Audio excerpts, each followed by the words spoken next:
Praise lord. ప్రభువైన యేసుక్రీస్తు నామములో అందరికీ వందనములు. ఈ దినము దేవుని వాక్యంలో నుంచి న్యాయాధిపతుల గ్రంథం 9వ అధ్యాయము 11వ వచనం 11వ వచనాలు. అప్పుడు చెట్లు నీవు వచ్చి మమ్మును ఏలుమని అంజూరపు చెట్టు నడగా, అంజూరపు చెట్ల మీద రాజునై ఉండి ఇటు అటు ఊగుటకు నా మాధుర్యమును నా మంచి ఫలములను నేనియ్యక మానుదునా అని వాటితో అనెను. ప్రభునందు ప్రియమైన వర్లారా, ఈ వృత్తాంతం మనకు తెలుసు. చెట్లన్నీ కూడా మా మీద ఒక రాజు ఉండాలని చెట్లను అడుగుతూ వస్తున్న వృత్తాంతం మనకు తెలుసు. అయితే ఇక్కడ చెట్లలో అంజూరపు చెట్టు దగ్గరికి వచ్చినాయి, చెట్లన్నీ ఒలివ చెట్టు దగ్గరకు వచ్చినాయి, ద్రాక్ష చెట్టు దగ్గరకు వచ్చినాయి. ఇప్పుడు మనం చూసిన వృత్తాంతము అంజూరపు చెట్టు యొక్క వృత్తాంతం.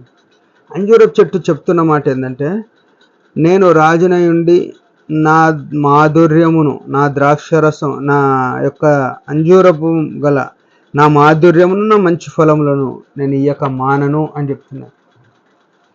ప్రభునందు ప్రియమైన సహోదరులారా, మానవులలో మాధుర్యం ఏముంది, ఫలములు ఏమున్నాయి అని మనం ఆలోచన చేయాల. చెట్టు ఏమంటుంది? నాలో మాధుర్యం ఉంది, ఫలములు ఉన్నాయని చెప్తున్నాం. మనలో మాధుర్యం ఏముంది అసలు అని ఆలోచన చేస్తే, యేసు ప్రభువే మనలో నివసిస్తున్న మాధుర్యము. ఆయన ఏమన్నాడు? నేను నిజమైన ద్రాక్షవల్లిని అని చెప్పినాడు. ఆయన మనలో ఉంటేనే మనము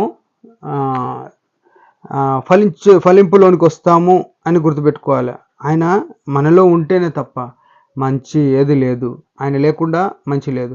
మనలో ఫలాలు ఎక్కడున్నాయి అని ఆలోచన చేస్తే, గలతీయులకు రాసిన పత్రిక 5వ అధ్యాయంలో 22వ వచనంలో ఉంటాయి. ఏమనంటే, ఆత్మఫలమేమనగా ప్రేమ, సంతోషం, సమాధానం, దయాలత్వం, మంచితనం, ఆశానిగ్రహము, దీర్ఘశాంతము, ఇట్లా అని 9 ఫలాలు చెప్తుంటారు.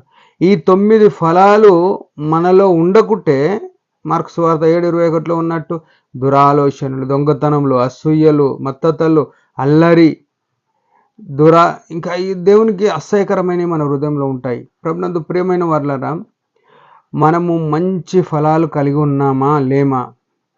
మనలో మంచి ఏదైనా మాధుర్యం ఉందంటే యేసు ప్రభు మనలో ఉన్నాడా లేడా? ఇవి రెండు గమనించాలి.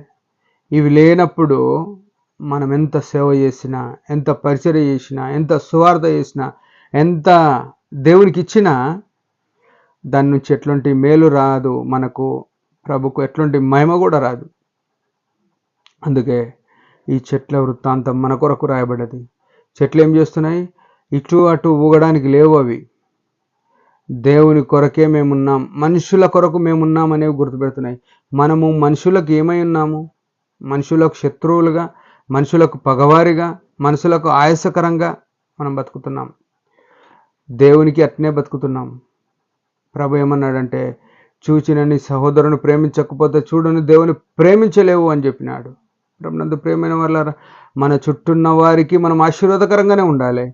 తద్వారా ప్రభుకు కూడా మహిమకరంగా జీవించే క్రమంలోనికి మనం వస్తాం. ఉదయకాల సమయంలో మన పరిస్థితి ఎట్లా ఉంది? ఈ చెట్లయితే నేను మాధుర్యమును దేవునికి, మనుషులకి ఇవ్వాలని కోరుతున్నాయి. మనం ఎట్లున్నాము? మన జీవితాలు ఎట్లున్నాయి? మనలో మాధుర్యమైన యేసు ప్రభును వసింపజేసుకొని ఆయనను అనేకులకు కనపడేటట్టు చేస్తున్నామా?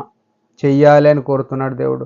మనలో ఆత్మ సంబంధమైన ఫలాలు నింపుకొని అనేకులకు ఆత్మ సంబంధమైన ఫలాలను ఇచ్చేవారంగా ఉండాలని దేవుని కోరుతున్నాడు. ఉన్నాయా మనలో ఫలాలు? ఉదయకాలం మనలో మనం పరిశీలన చేసుకొని దేవుని మహిమ కొరకు మనం ఆ ఫలాలు కలిగి, ఆ మాధుర్యం కలిగి ఉండాలని దేవుని యొక్క కోరిక. దేవుడి మాట దీవించిన ఒక చిన్న ప్రార్థన. పరలోకమందున్న తండ్రి, యేసు ప్రభునామమును బట్టి వందనాలు. మేము నిజంగా అంజూరపు చెట్టు లేక లేము, ఒలివ చెట్టు లేక లేము, ద్రాక్ష చెట్టు లేక లేము. దయతో క్షమించండి. మనుషులను దేవుణ్ణి సంతోషపరిచే స్థితిలో ఉండగలట కృపనీయండి. అల్పకాల యాత్రలో నీ మహిమ కొరకు జీవించడానికి సహాయపడమని యేసు ప్రభు నామములో ప్రార్థిస్తున్నాం. ఆమేన్. మీరందరి పరిచయం గురించి భారంగా ప్రార్థన చేయండి. Praise the lord.